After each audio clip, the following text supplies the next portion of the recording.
Bonjour, bienvenue pour cette nouvelle vidéo. Donc là, j'ai envie de vous dire, comme par hasard,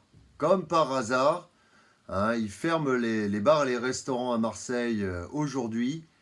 Et bizarrement, à 11 heures, hein, parce il semblait que les gens commençaient, la situation commençait à s'envenimer à Marseille et il y avait par toute logique une manifestation des commerçants à Marseille. Hein, ils commencent à augmenter les restrictions.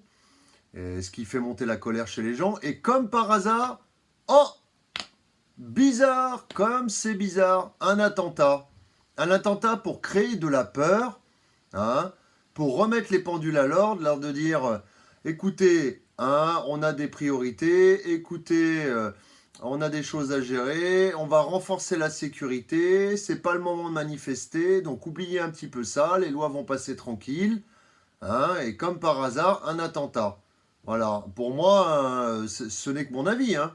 Mais pour moi, les gens qui ont financé ces attentats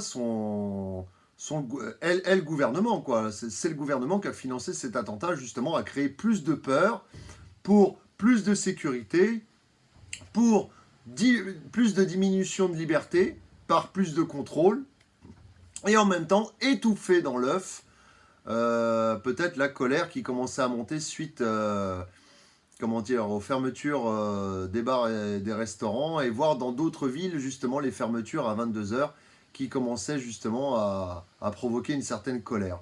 Donc c'est même pas étonnant, j'ai envie de vous dire. C'est même pas étonnant. De qui se moque-t-on, hein?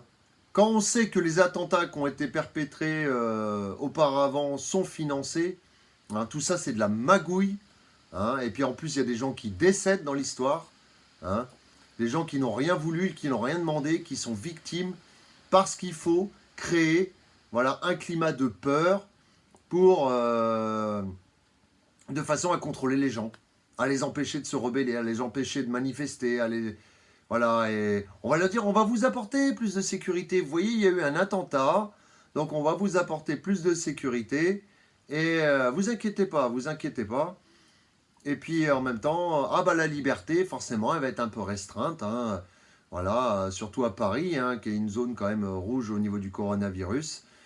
Donc, parce que ça s'est passé dans le 11e arrondissement, là, pas loin de là où était, comment dire, où était l'édition de Charlie Hebdo, enfin la création et l'édition de Charlie Hebdo. Bon, maintenant ils ont déménagé, hein, ce qui paraît. Et voilà, et donc, mais bon, voilà, c'est ce que je voulais vous dire, c'est pas un hasard. Méfiez-vous, ne le prenez pas au sérieux, c'est simplement financé par le gouvernement, c'est une mascarade créée par le gouvernement, malheureusement avec des victimes, pour, justement étouffer un peu tout ce qui commence à monter, la tension qui commence à monter de part et d'autre dans la France. Et donc voilà, c'est de la manipulation, pure et dure. C'est de la manipulation. Donc voilà, je vous laisse et je vous dis à bientôt pour une prochaine vidéo. Au revoir.